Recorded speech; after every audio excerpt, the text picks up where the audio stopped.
თბილისის საქალაქო სასამართლომ რონი ფუქს 7 წლიანი პატიმრობა, ზევ ფრენკელს კი 6 წლითა და 6 თვით პატიმრობა მიუსაჯა. მოსამართლემ ფრენკელს 100,000, ფუქს 500,000 ლარის ოდენობის ჯარიმას დააკისრა. მოსამართლემ ისრაელელი ბიზნესმენები დამნაშავეცნო. მეწარმეებს სახელმწიფო მოხელისათვის ქთამის მიცემის ბრალდება ჰქონდათ წაყენებული. ადვოკატს განაჩენის გასაჩივრება ერთთვიანი ვადაში სააპელაციო წესით შეუძლია ბიზნესმენები 6 თვის წინ დააკავეს.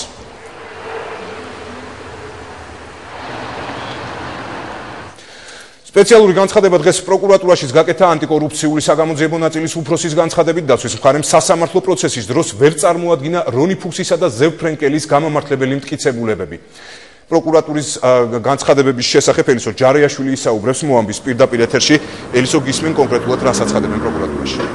დღეს გამოტანილ განაჩენთან დაკავშირებით დღეს პროკურატურაში კიდევ ერთხელ განმარტეს ის მთავარი მოტივი, რა მიზნითაც სთავაზობდნენ ბიზნესმენები ფინანსთა მინისტრის მოადგილეს ქთამის სახით 7 მილიონი დოლარის აღებას. ამ თანხის სანაცვლოდ ქართულ მხარეს უარი უნდა ეთქვას არბიტრაჟო წესით სასამართლოს გადაწყვეტილების გასაჩივრებაზე. საუბარია იმ განაჩენზე, რომლის მიხედვითაც ქართულ მხარეს დაკავებული ბიზნესმენების მიერ დაფუძნებული კომპანია ტრამექსისათვის 100 მილიონი ამერიკული დოლარი უნდა გადაეხადა. რაც ეხება ამ თანხას და ამ სასამართლო დავას, ეს უკავშირდება ჯერ კიდევ 90-იან წლებში გაფორმებულ კაბალურ ხელშეკრულებაზე, რომლის მიხედვითაც და რომლის მეშვეობითაც ბიზნესმენებმა რონი ფუქსმა და ზევ ფრენკელმა მოახერხეს ხელთ ჩაეგდოთ გაზისა და ნავთობის სფეროში მოპოვების ექსკლუზიური ლიცენზიები და საქმიანობის ექსკლუზიური უფლება. ამ კაბალური გადაწყვეტილებისა და ხელშეკრულების გაუქმება საქართველოში გადაწყდა 1996 წელს. ამ გადაწყვეტილების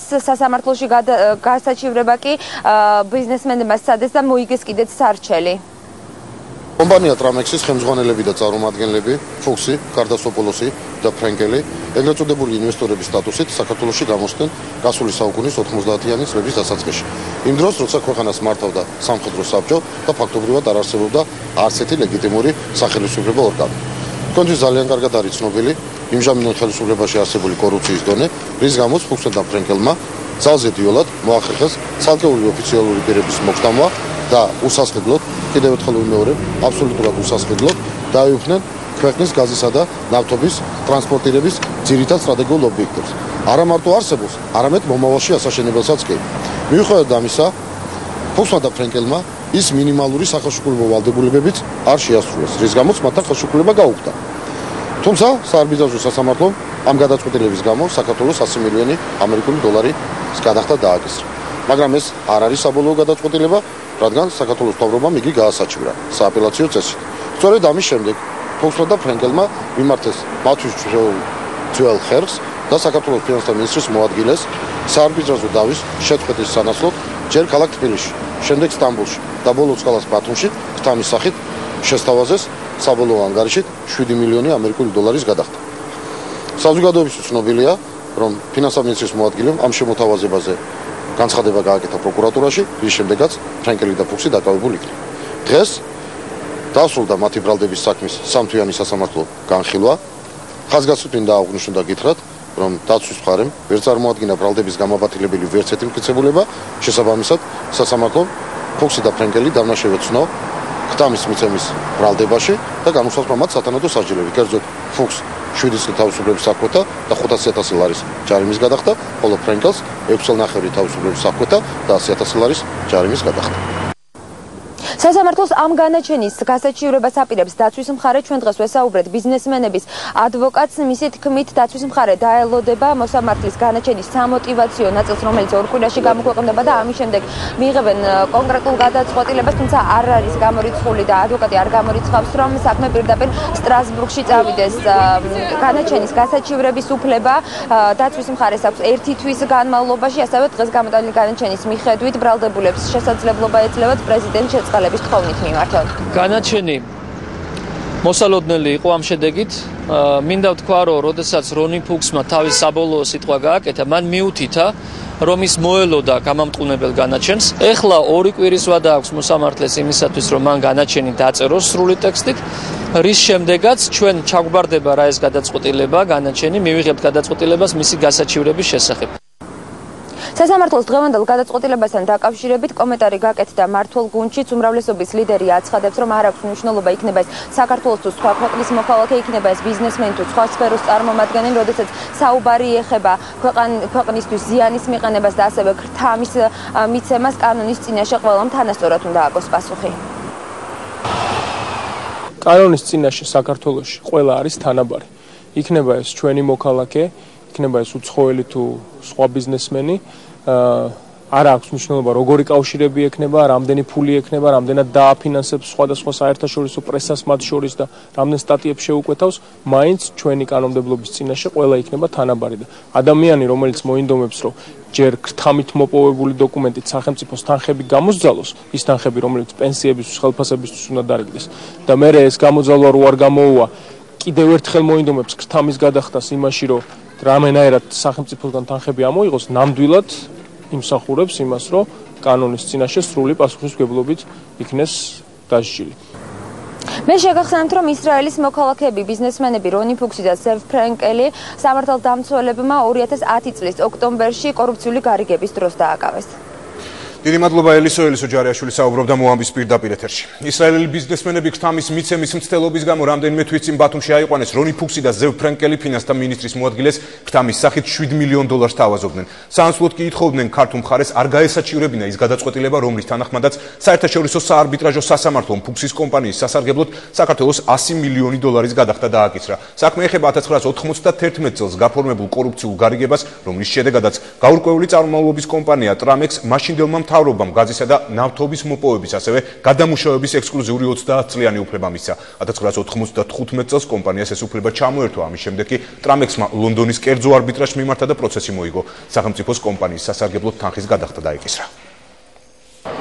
კომპანია ტრამექსი და მისი დამფუძნებლები რონი ფუქსი და ზევ ფრენკელი საქართველოში 1991 წელს შემოვიდნენ და საქართველოს მაშინდელ მთავრობას ამერიკელ ინვესტორებად გაეცნენ. პანამაში ოფშორულ ზონაში დაფუძნებული ისრაელის კომპანიის ინტერესებში კასპიიდან საქართველოს გავლით შემოსული ნავთობის ტრანსპორტირება შედიოდა.